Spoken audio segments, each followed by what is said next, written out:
Hey folks, let's spend some time with some friends up north. I'm Ben Cominos from WHBY in Appleton. Joining us from WCPT in Chicago is Patty Vasquez, and from the Minocqua Brewing Company, here's Kirk Bangstad. We've got the usual suspects from our Substack page with us, as well as a special guest or two. Wherever you are, welcome, you're up north.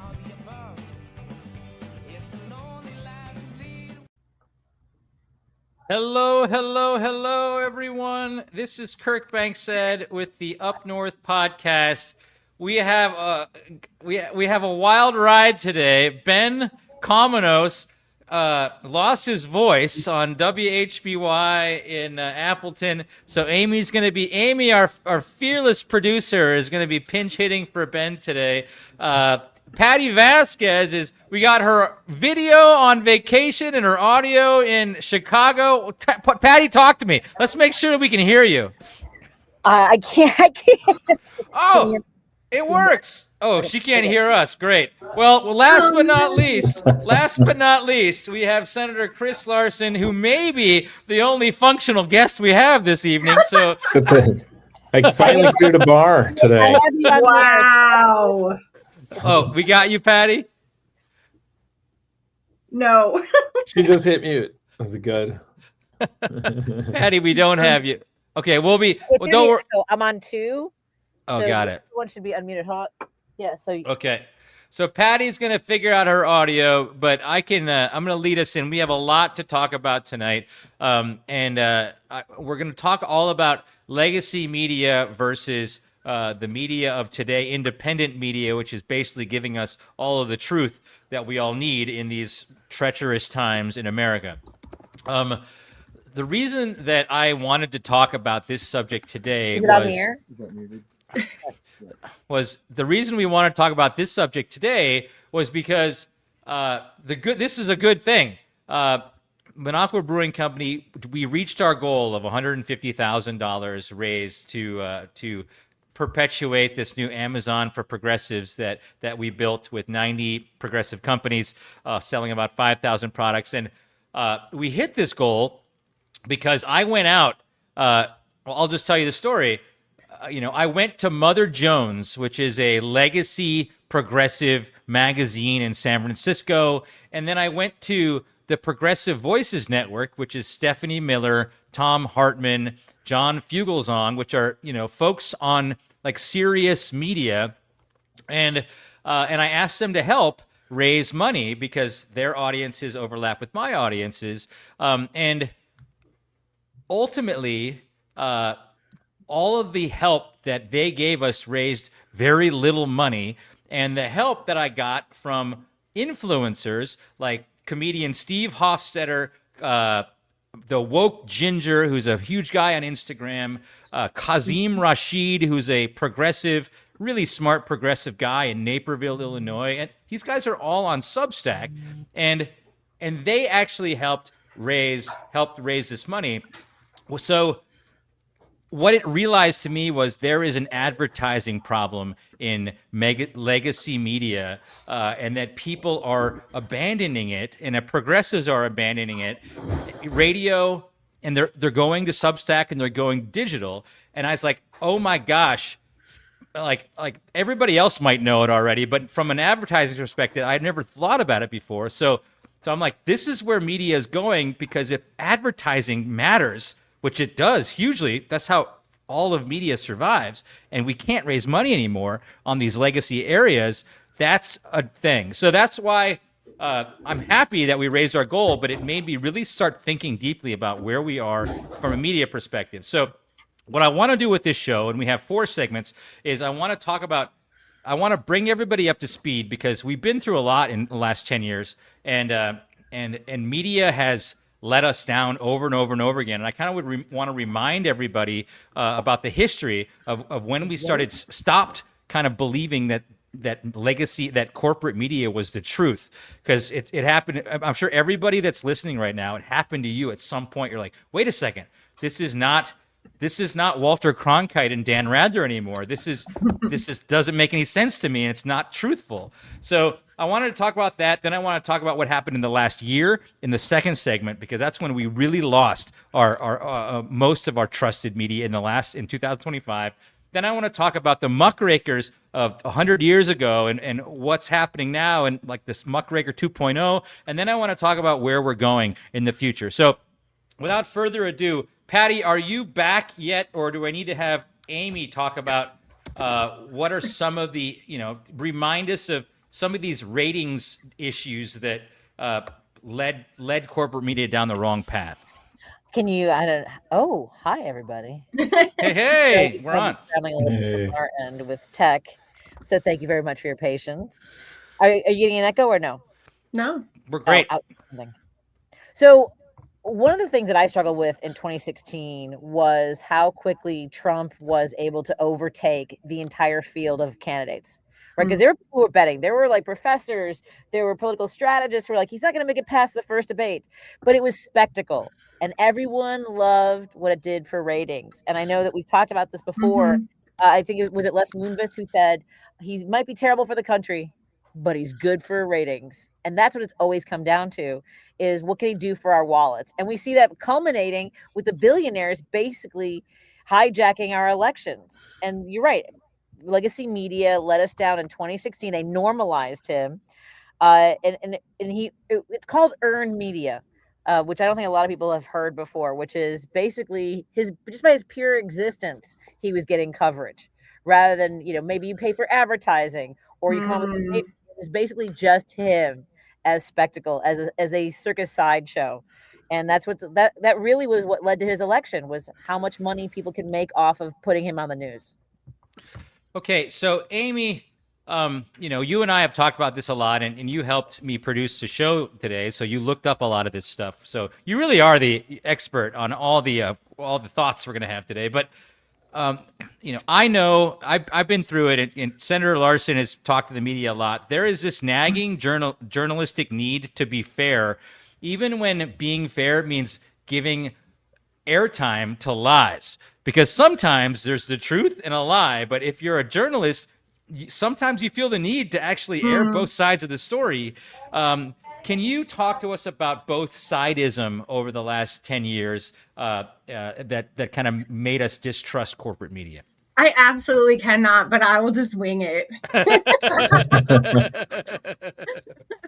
So like when you talk about that, the first example that I'm going to think of course, is but her emails, right? That was huge. Like everyone talked about her emails and how she was a terrible candidate because of that. Like that was her character flaw outside of being a white woman, or just being a woman, right? I mean, we had to be real about that. But I think that is significant. I think it played a significant part in it because Trump has a million character flaws, right? But like nobody is talking about those character flaws. Like it carried no weight compared to those emails. And I'm not a big fan of Clinton, but like, to be fair, that was the reality of it. I think another one is if you talk about Biden, right? The argument against Biden, even the first time, right, was that he was too old, right? But we look at Senator Sanders, and yes, we're very, I would argue that most of us probably here are very aligned with his policies and what he hopes to implement, right? Pretty close, if not the same age, but it's interesting to me. And they never mention anything about Trump being old, and yet, right, the guy has obviously got dementia and can't even get through a press conference without making America sound crazy. Right. Okay, Chris. So I want to bring it back a little bit more towards local news. I just today I saw your live feed. You were leaving the Capitol and not happy because you were not able to even introduce a bill to put face coverings on ICE agents or all law enforcement. The Republicans cut your mic off. They didn't allow you, to even get a bill on the floor. It's all playing politics. And I seriously doubt the Milwaukee Journal-Sentinel is going to write anything about that. even though I think it's one of the most important things in this state is to keep ICE at bay. Yeah. So talk to me about what is your thoughts on why we can't get local media, state and local media. What has happened to them because they are no longer the fourth estate in Wisconsin? Yeah, I mean, look, this is if I feel like I may get some stickers made that just say capitalism broke this. And you can slap it on so many different things. And one of them you could put on is media. And part of it is that they were expected to be able to produce some type of a profit, to be able to gather clicks and gather attention instead of just reporting the news. News has always been a revenue losing venture, but because it's a public good. But it was part of a larger ecosystem that was supposed to produce trust, right? Like you come in for the news, and then there's your classified ads, and then there's other things for sale and other things that are attached to it. But there was certain journalistic integrity, like that has gone down to basically nothing. Like today in the Senate, we did our press conference before, and we had 5 cameras there. And then when we were on the floor, there's a spot where they always are. There's nobody. And so nobody was really covering what we were doing in the chamber. And even Wisconsin Eye is on the verge of being smothered out. So trying to find out what's happening in government, it's already difficult because the media has drawn itself away. And now it's expected for everybody to try and figure that stuff out on its own, on their own, while like, in the meantime, billionaires have bought up social media and are slowly but surely tilting the algorithm against us. So we've seen local news deserts grow across the state. This has been a problem for some time. So people are not covering local government. We had when I was a local official, we had one guy who was covering the county board, and then that was the same person covering the Milwaukee Common Council. And then now that person is covering basically all of Milwaukee government, including the school board. And the person rotates out every couple of years because they get to a salary level where they can't be afforded, just when they're starting to figure this stuff out. So that's broken it down. You add to that, of course, the right-wing ecosystem where they've made this a conscious choice of investing in the actual news reporting, where you have right-wing media that shows up to try and add their tilt to things. And they do cover stuff. They do have their videos. And I won't boost their names, but they're out there doing their thing at the local level. And on the larger level, right, you have Sinclair, which echoes the same thing over and over and over, whether it's true or not. And they tilt things in a rightward direction. All of these different stations as a archipelago of different stations that all reporting the same thing, without ever touching the local news or what's going on. And in order to keep this station going, the largest progressive radio station in the country, to your point, there are 1,500 conservative talk stations, 700 religious conservative stations on top of that. And we are the largest. There's less than 100 progressive stations in the country. So in order to keep the lights on, I better go to a break. We'll continue the Up North podcast in just a moment on WCPT 820 AM, KKNW 1150 in Seattle, and KTNF AM 950 in Minneapolis. More after this. Believe it or not, this podcast takes a lot of work behind the scenes to make Kirk & Company look like they know what they're doing. And a lot of the money that goes to pay our producers and editors comes from the sale of Progressive beer. The Minocqua Brewing Company sells Progressive beer all throughout Wisconsin, Minnesota, Illinois, and online to about 30 states. Never seen it? That's likely because we've been banned by distributors for our unapologetically progressive voice. To find where you can buy Progressive beer, go to MinocquaBrewingCompany.com and click the Retail Locations tab. That's MinocquaBrewingCompany.com and click Retail Locations. We get it. Your liver is under constant attack. Alcohol is a dictator that takes away your freedom. It distracts while doing its dirty work. It weakens your judicial system and governing bodies. If you give it too much power, you'll never be the same. We have the solution. 8647 THC Hop Water. 0 alcohol, 0 calories, tastes like patriotism. 8647 THC Hop Water. Liberate your liver. Buy 8647 THC Hop Water and Joint Session, our THC Orange Cooler, by going to thc.minocquabrewingcompany.com. That's thc.minocquabrewingcompany.com. The Up North podcast is sponsored by the Minocqua Brewing Company, who sells progressive beer online across the country. If you like the show today, please consider buying one of our beer subscription packages for yourself or a loved one. You can subscribe to the Democrat, the Liberal, and the Progressive, which delivers four packs of beer to your door for 6 months, a year, or 2 years.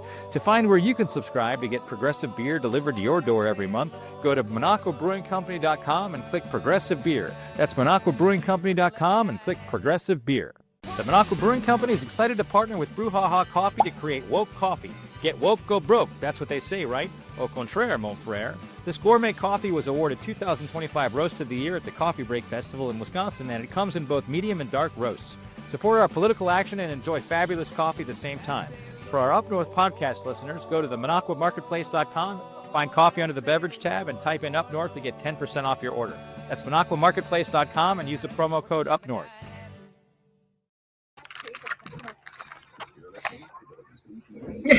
Okay, everyone, we are back to the Up North podcast.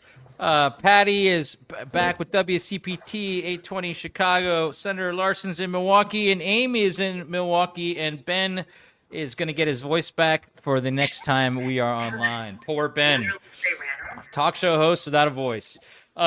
Okay, so in this segment, I wanted to talk about last year. When Trump got elected, we already were losing our faith in corporate media because of what we talked about in the last segment. They were going for ratings instead of substance. They were validating crazy things that Trump was saying because they felt the need to pretend they were trying to balance both sides, even though one side was nuts. And they also ran with rabid stories to get like Biden being too old versus Trump not being too old, Hillary's emails, etc. But it went on hyperdrive last year when, a couple things happened. Well, first of all, if we remember yesterday, yesterday was a pure example. So Colbert had James Tallarico on his show, and all of a sudden CBS, which has now become state-run media because they hired this conservative person, Barry Weiss, who is certainly not, she doesn't have enough experience to run a national news syndicate after only being, kind of a reporter at the New York Times who was fired and then started the Free Press, which was a very right-wing kind of independent media station. And now she's in charge of one of the most venerable news organizations in the country, CBS News, which everyone's leaving in droves because of that. But they preempted, they kicked, they wouldn't allow Colbert to interview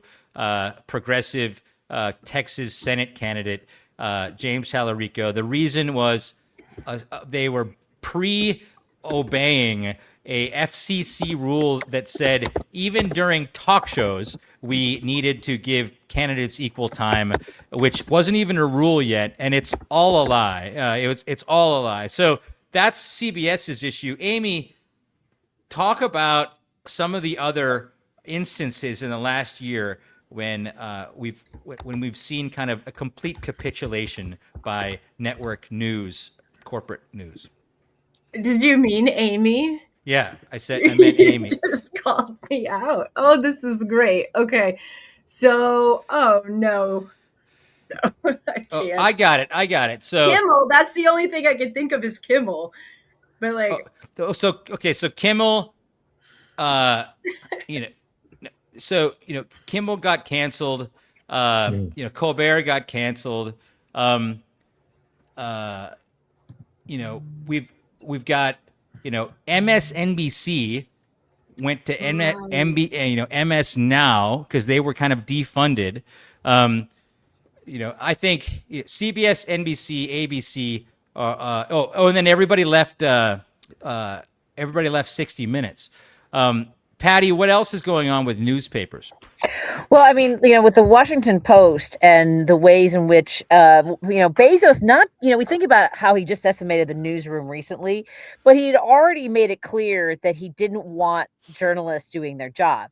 Basically, he said, if it's anything political, we don't want to talk about policy, we don't want to do those things. And when it came to announcing an endorsement, right? I mean, traditionally people do turn to newspapers for who, people look to the Tribune. It carries weight with folks. I think that it should carry less and less weight considering what Bezos did during the Kamala Harris and the Trump campaign, when basically the editorial board was intending, I believe, to endorse Harris. When he dismantled the newsroom a couple weeks ago, what I came across? I found out that he spent less on buying the Wall Street. I'm sorry, what did he buy?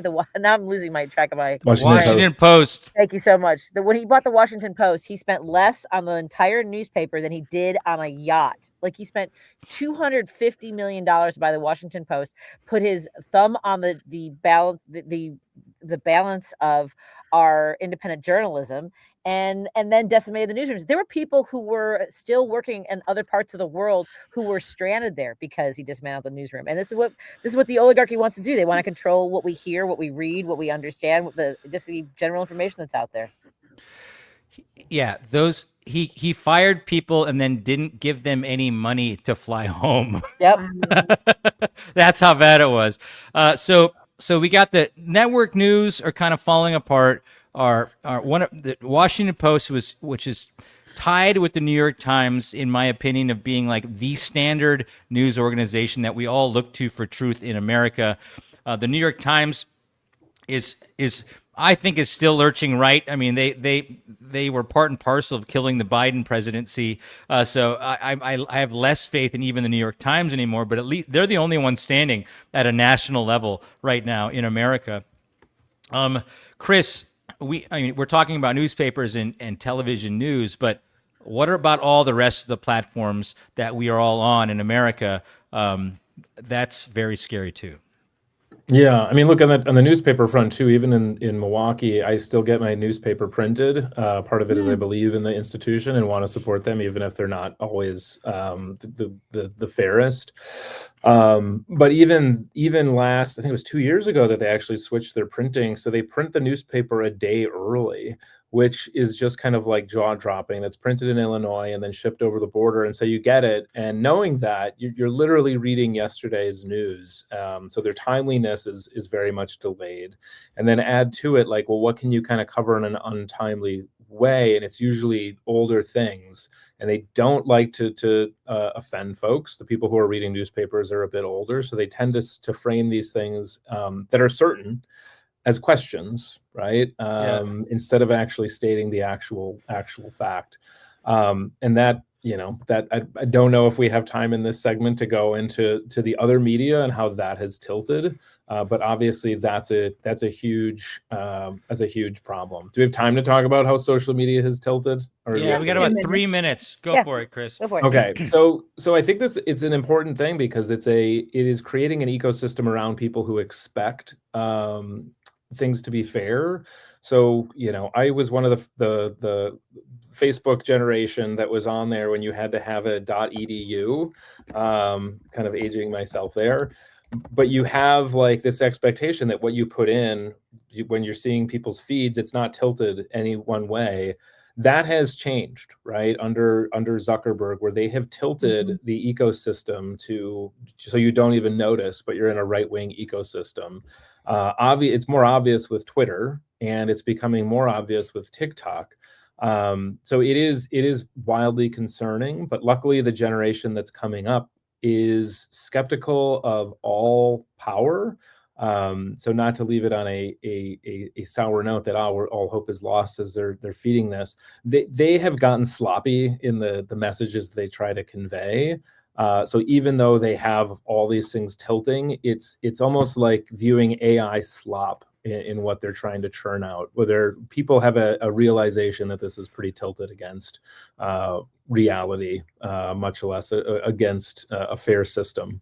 And I can't imagine that Kid Rock and RFK Jr. working out like weird bromance helps anything.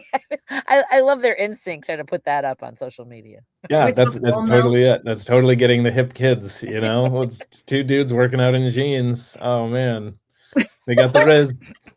The just the one place that I trust is direct email and this platform Substack, which we have moved everything onto because all of you guys write on that platform and you speak your truth and we get it straight to folks, and we don't have to depend on some overlord board telling us what we can and cannot do. Patty, take us out to the commercial and we'll come back and talk about how we can fix all this stuff. And to all that, just like here on WCPT 820 Heartland Signal, KKNW 1150 Seattle, and KTNF AM 950 will continue the Up North podcast with Senator Chris Larson, Amy Kirk, and I'm your host here back in Chicago. More in a moment.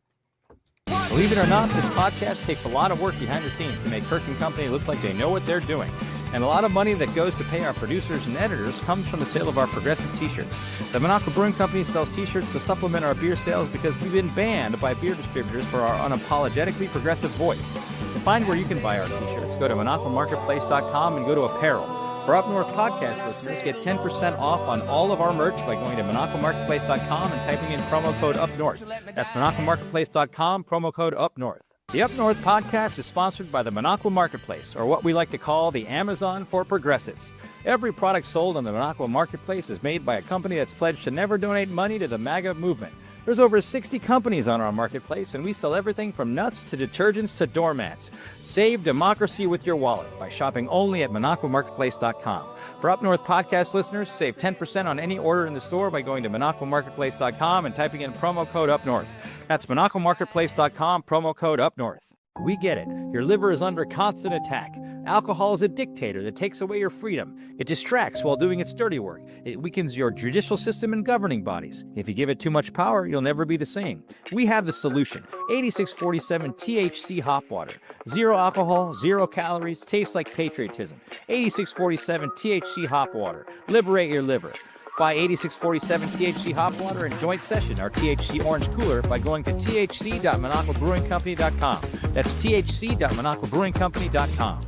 The Minocqua Brewing Company is excited to partner with Brouhaha Coffee to create woke coffee. Get woke, go broke. That's what they say, right? Au contraire, mon frère. This gourmet coffee was awarded 2025 Roast of the Year at the Coffee Break Festival in Wisconsin, and it comes in both medium and dark roasts. Support our political action and enjoy fabulous coffee at the same time. For our Up North podcast listeners, go to the MinocquaMarketplace.com, find coffee under the beverage tab, and type in Up North to get 10% off your order. That's MinocquaMarketplace.com and use the promo code UpNorth. Believe it or not, this podcast takes a lot of work behind the scenes to make Kirk & Company look like they know what they're doing. And a lot of money that goes to pay our producers and editors comes from the sale of our progressive t-shirts. The Minocqua Brewing Company sells t-shirts to supplement our beer sales because we've been banned by beer distributors for our unapologetically progressive voice. To find where you can buy our t-shirts, go to MinocquaMarketplace.com and go to apparel. For Up North podcast listeners, get 10% off on all of our merch by going to MinocquaMarketplace.com and typing in promo code UpNorth. That's MinocquaMarketplace.com, promo code UpNorth. Just a moment with our fearless leader, Kirk, taking it away. Hey. Thank you, Patty. So we have talked about how much of America has kind of lost our trust and our faith in corporate legacy media, that being CBS, that being the Washington Post, even MSNBC is less. The towering Rachel Maddow still speaks the truth, but her voice is diminished because of a diminished network. We've also, and honestly, I'm getting my news these days from Substack and from a lot of these folks who are kind of truth tellers who have come out of the woodwork because, like Chris said earlier, telling the truth and spreading news is a public good. And so it's kind of a calling first and foremost. Unfortunately, a lot of us would like to make more money doing it, but it's not a money-making thing. I mean, Patty started doing this radio show not because she wanted to be a millionaire, is because she wants to, get move the needle like Yeah. we all want to do. We all want to move the needle because we have our own vision of how we want the world to be, and we want to convince others. Other folks have done this in a way bigger way than we have here at the Minocqua Brewing Company Times, and it's folks like Heather Cox Richardson. It's Brian. What's his name? Tyler Cohen. Brian Cohen. Kazim Rashid is a great new friend of mine. This guy is like on the air every day. Chris Armitage is basically like one step ahead of me in every single thing he writes in terms of what we have to do to beat Trump. Amanda Nelson has been on our show a bunch of times with Amanda's Mild Takes. What a smart person. Yeah. And these folks are actually giving me the news, and I feel like they're giving so many everyone else the news. And it's unfortunate because just a take is not necessarily the news. We still need to have people on the ground who are witnessing things happening, and then they report it. And then there's a layer above that that's opinion, and that's what we're doing right now. And so we still need to figure out how to fund basic journalism because, you know, we're not doing that. We're just taking the journalism and trying to spin it in a way that convinces people, you know, to help us make the world a better place. But everything that we're doing right now actually was done 100 years ago in the first Gilded Age.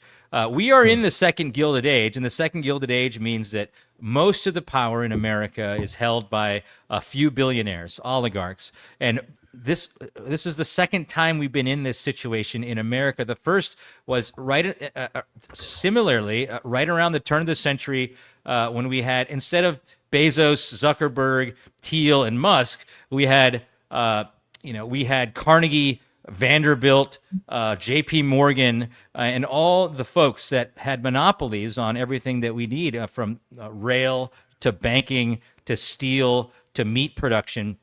And they also owned all the newspapers. So what was happening 100 years ago was yellow journalism, which nobody in America could trust what they were reading, and they knew it because we're not dumb. And so 100 years later, we're in the same place. We can't trust what we're hearing from our like paid news sources or our big ones. So other folks are coming. So Chris, who were the original? And these folks were called muckrakers. Like the Heather Cox Richardson 100 years ago was called a muckraker. Chris, you know a little bit about muckrakers. Who were these folks? So these are, I went back, I harkened back to when I was in 7th grade, and my social studies teacher was one of my favorites, right? Like we all had our favorite teachers, and he literally was like, you kids ever go down to a pond and just stick a stick in the mud and stir it up and see what comes up? Because we were like, what's a muckraker? And he's like, that's what a muckraker does. And so they take the bottom, they take it and they swirl it up when people don't want it to, so people can see all the muck that's there. But they didn't just do it for anybody. They did it for the people who were getting, screwed over by the big guys. And they did this in the form of exposing child labor. They did this in the form of Upton Sinclair's The Jungle, pointing out the meat market and the horrid conditions of what passed in terms of the meat production in our company or in our country, right? They did this in terms of McClure's publishing these articles to make sure people knew what was going on. And they did this for a period of 30 years leading into what that was part of the progressive era. And it worked hand in hand with good government. We're up with us here in Wisconsin with Fighting Bob La Follette, the patron saint of the progressive movement in the state. He's got his bust on the second floor of the Capitol. I have his portrait up in my office, who were speaking directly to the people about exactly what was going on. And people, similarly to where we are now, people look at the authority with great skepticism. And when you show them the unvarnished truth, when you dig up that muck, people recognize it for what it is. Now, the challenge is, back then, shame was a powerful tool. And so when they're used to the muck and people are used to it under Trump, it doesn't seem to be doing that much.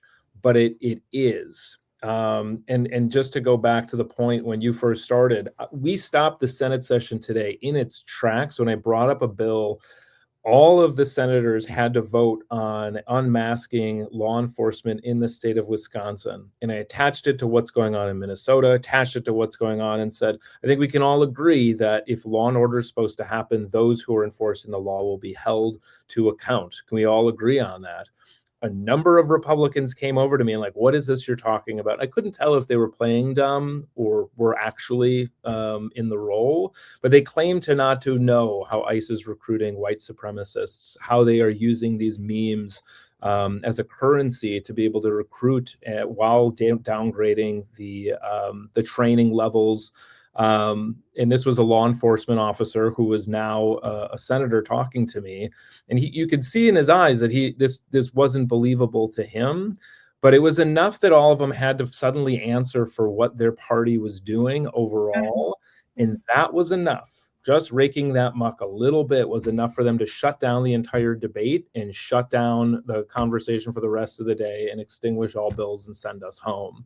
So sometimes it doesn't feel like it's working, but when you hit them right in the face with this stuff, it sure can. And over the course of time, the public sure as heck gets it. The people who are paying attention, when they see and hear what's happening in Minneapolis directly, the muckrakers right now are the people who have cell phones and whistles and are reporting it directly out. Yeah.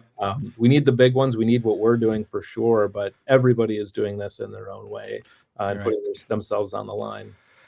Okay, Patty. So, we're talking about us right now. We're talking about what we're doing and what we want to do more of in the future. Yeah. How do modern day muckrakers make a living, and how do they get the word out, and how can we protect what they're doing and actually, make it something that can exist in the future? Well, and I think, to the senator's point that it's everybody with a phone now, right? Because, I think it's developing an audience for those of us who are out there. First of all, be reliable. I mean, there were people a couple of weeks ago on our Substack, Minocqua Brewing Company Substack publication. They were asking for my sources, and I was ready because I do want to make sure that I have the receipts, that I can back things up. And here's the thing, I'm willing to walk people through it. I mean, I don't want to do that thousands of people at a time, but I hope there are thousands of people. We're doing really well with our Substack following, and I think a lot of creators are. What I notice is how quickly, if someone trusts a source, like for whatever reason, because they've been honest to them, they're authentic, or if they just, fit that into that sort of vacuum of information. A few weeks ago, there were kids that walked out of a school in Texas. There were protests all over the country. But this guy rolled up, jumped out of his pickup truck, and started a fight with these kids. And the kids defended each other. But the conservatives, MAGA, was out there with that video first, saying that the kids turned on a teacher, that they beat the crap out of him, and that story took off faster than the truth. Because what's that old saying? A lie will go around the world before the truth puts its shoes on. I think is that Mark Twain? I can never remember. Sounds like it. Paraphrased, yeah, right on. Yeah, I'm sure I paraphrase it, but that's the problem. And the more of us out there telling the truth, I think, to the senator's point, I think that does cut through the noise. It does take, and it's tedious to like just one person at a time, but then you have to start cracking through that veneer of their I guess it's just their sheer, it's not even boldness. It's like their inability to want to even tell the truth, but they say it so loudly and so proudly, it seems like it's the truth. So we got to cut through all that. So the way we can sustain that is, oh my gosh, the way we can sponsors is getting sponsors. No, I'm not going to ask for that at the moment. But the function is that independent media is actually becoming independent because we have all these folks who are who subscribe to individual people. Unfortunately. Actually, my mom subscribed to way too many magazines when I was growing up. We had magazines coming in everywhere. So we probably are, and we were middle class. So, I can imagine a lot of people are subscribing to us. They're subscribing to Heather Cox Richardson. They're subscribing to Midas Touch. They're subscribing to The Bulwark. They might spend a couple $100, maybe a year on different subscriptions. And that's good. It would be nice if we all had the same set of information and the same organization to be able to get the news. But without that, people are kind of being able to choose, and individuals being able to make their own living, with enough subscribers keeps them honest. Yeah. They don't have an editorial guy saying, hey, Colbert, you can't invite Tellerico on because we're going to get canceled by the FCC if that happens. So that is a positive thing. But what that also means is that radio and TV, they are depending on advertising. And we're getting back to what I was saying right in the beginning of the show. They depend on advertising. We depend on straight subscribers. Yep. And that is winning right now because individual folks are able to have a huge audience, whereas that wasn't the case before. So at the end, in the next segment, we're going to talk about how even progressive radio, sorry, Patty, who depend on advertising is a different world right now than our world. And one reaches an older audience, the other reaches a younger audience. We got to figure out a way to work together. Absolutely. It's the Up North podcast with Kirk Banks and Amy Thomas, Senator Chris Larson. I'm your host, Patty Vasquez, here in Chicago on WCPT. And of course, we're on KKNW 1150 in Seattle and KTNF AM 950 Minneapolis, St. Paul. More after this. We'll continue our conversation when we come back in just a moment. Believe it or not, this podcast takes a lot of work behind the scenes to make Kirk and Company look like they know what they're doing. And a lot of the money that goes to pay our producers and editors comes from the sale of Progressive Beer.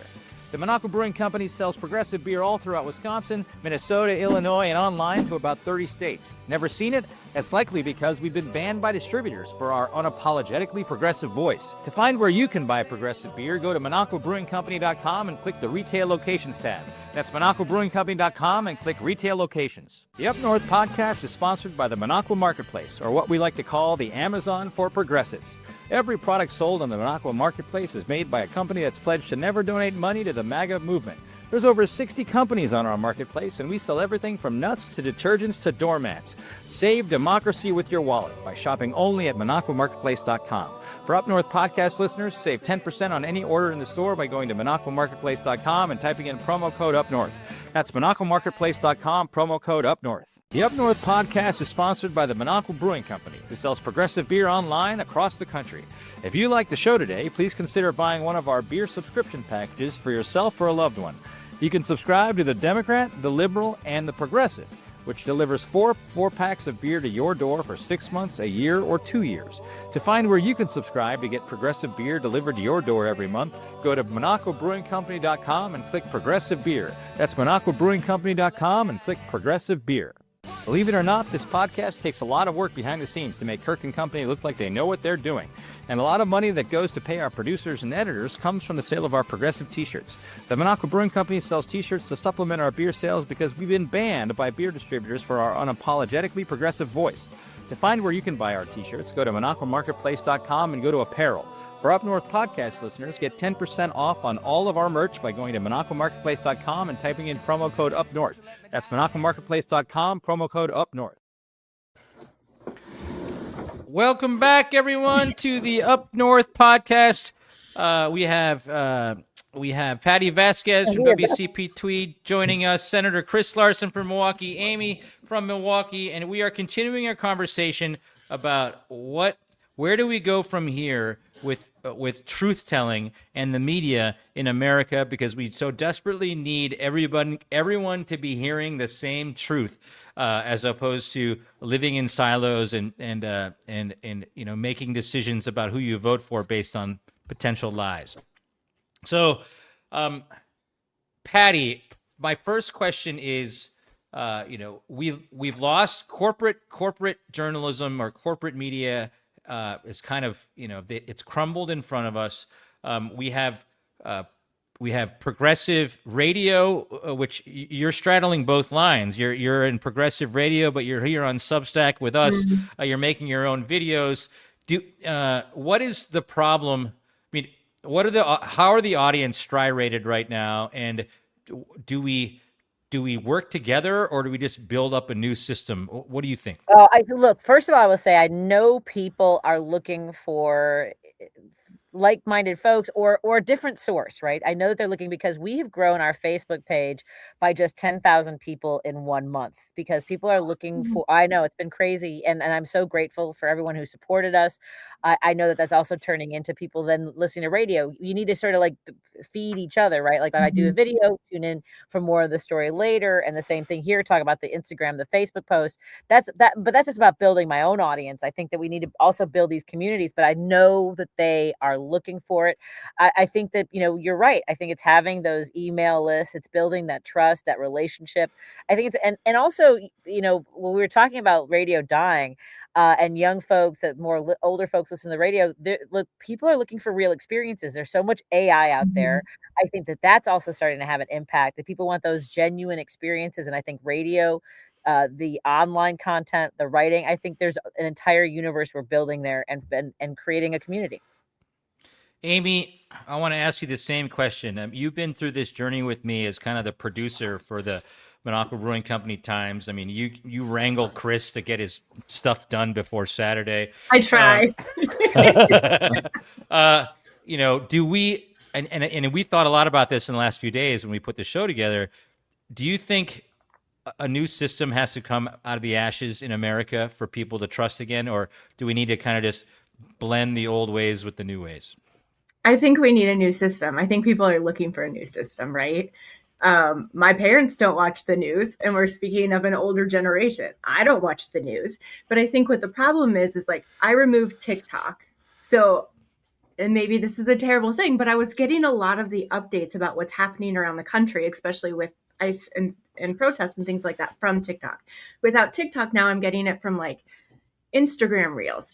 But I don't know who is making that content. I don't, like you had said, Chris, about AI, like, is this real? Who are these people? If we had a centralized place where everyone was, working together to build out like this truthful information, I think people would yearn for it. People would run to it. Chris, I'm going to ask you on the negative side of this. I agree with you wholeheartedly, Amy. This is a perfect segue for Chris being here, but I mean, we need Britain's got it, like state-funded media that has, it's like the Fed, it's like they are an independent agency, but there's, and seemingly they're quite independent because most presidents, Democrats or Republicans, always hate the Fed chairman because the Fed chairman doesn't lower interest rates to juice up the economy fast enough to keep a president happy in order to get reelected. So somehow or another, we've got an independent banking world. We should be able to have an independent journalism sponsored, situation where we can trust what we're hearing. State-sponsored media sounds very, very Nazism, so I don't even want to say that. But Chris, how do you think this could work going in the future? Also, I want to ask you, you've seen Trump try to squash everything like public radio. Right. PBS. Do you think he might, what do you hope to see come out of the ashes? And then what do you think Trump might do to those? Yeah. I mean, look, we do have state-sponsored media. We have had it for a while. It's called Fox News, where they are just pumping out whatever the administration wants, unfiltered, right? And people understand how crooked that is for the most part, but it does appeal to the reptilian part of the brain for some people. Like, what is the anger induced? So it does attract a certain audience. Look, I don't know if we're going to get to that ideal. I am with you on I like to have that mapped out utopian state where it would be like, how would we have independent journalists that are separate from a government entity, but reporting on the truth and what is out there? And I don't know if we're going to be able to get to that. It's, we can have a few beers and try to map out how that would work. But I think in the meantime, we are in a situation where we are in a insurgency type of reporting out the truth, which is the best thing that we can do right now is support those institutions that are reporting the truth, that are standing up for themselves against this regime, especially when they are pushing back, when other people are folding, whether that be, CBS or whether that be the talk shows, or whether that be even local press. But if they're doing the right thing, we need to be doing what we can to support them. And I think that is essential to make sure that we do get out of this and can start building that utopian version of things. They can't squash, like they're threatening licenses, and the Trump administration is trying to sue everybody. I heard that he was trying to sue, what was it? Trevor Noah for his joke about trying to pursue Greenland because Epstein Island was no longer available. And I was like, oh, I wouldn't have heard that otherwise. So I'm really glad that he dropped that one out there. But they're going to try to sue their way out of this. What they can't do is try to go after all of the independent newsletters that are out there, the decentralized podcasts, creator-funded journalism, and those folks that are posting across borders, almost like the what is it, American radio or free what is it called, the free where America was broadcasting in post-Soviet countries. To try and make sure that there was a Western tilt. Radio Free America or Radio some of Free that. America, That's it. That's it. They shut that down because USAID dollars was keeping that going, and it was trying to teach people who were in undemocratic countries what democratic countries might look like. It was kind of like showing them the truth from the other side. And they shut that down. They defunded it. You know, Trump defunded public radio. I just talked to Ojibwe, WOJB today in Hayward, Wisconsin. We're going to try to, they lost 42% of their funding. And this is the greatest story you've ever heard. He went on the New York Times. He went on, different like MSNBC, and because it's one of the smaller public radio stations like in the country. People felt so sorry for the guy that donations started flooding in. So they've actually have a higher operating budget now than they did before they lost their federal funding. But he's like, people are going to get tired of that real quick. This is just a one-time thing. And so we're talking about, supporting public radio up in northern Wisconsin because it's obviously the Minocqua Brewing Company. But that's the grants that have been given, federal grants to allow radio stations to be independent-ish. They depend on grants, but they can kind of do what they want. We had that, and Britain has grants that they just give a lot more to communications organizations and the arts, as a government, but they don't put any restrictions on that. So that's, that's one way that Trump has been able to kind of kill free speech a little bit. But I will say that yes, absolutely, we should and can do that once we get back into power. But in the meantime, I was going to say that it seems that those who are upholding democracy now in other parts of the world may have to do that for America to make sure that there is an unvarnished look of what's going on. And as we are in this insurgency of truth, of trying to get the truth to other people, one of the things that really, really matters is people to have their own ecosystem that they trust.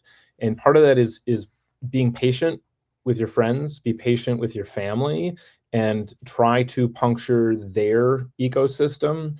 And we have to break that old rule, which should never have been a rule, which is not to talk politics with your friends and family, because politics by definition is those things that are not settled in society, and where there is it's on a fulcrum where it's trying to go back and forth. And so those things should be talked about. Otherwise, if you're not talking about it, the things that people don't want to talk about just happen. So going out, touching grass, getting away from social media for a bit is so important to actually having conversations with people. Otherwise, everyone has their own cocoon that they have created. And if you may be that one person to actually get through. So we have to learn how to talk to people again, Kirk. We have to learn how to talk to people. I hear you. Also want to put a plug in for Democracy Now! With Amy Goodman. Someone just texted that in, by the way. Oh, that's great. As a good news source. Always been good. Always so been my, my axe to grind was with, the reason I started this show was I was like, man, those guys on Sirius have got to get it together. Because I love them. I love Hartman, Miller, and Fugelsang. But they're not where they need to be in terms of ad revenue probably, and they're not moving over to this new place. And so that's the solution, is that we have to get platforms that folks want to subscribe to, and we got to get away from advertising. Which is why I'm so glad you've been supporting WCPT and the Driving Home Patty Vasquez show. Thank you, Senator Chris Larson, Kirk Banks, and Amy Thomas. That's the Up North podcast. We'll be back next week, everybody. Have a great night. Thank you, Matt. Hey. Bye. Thanks, Patty.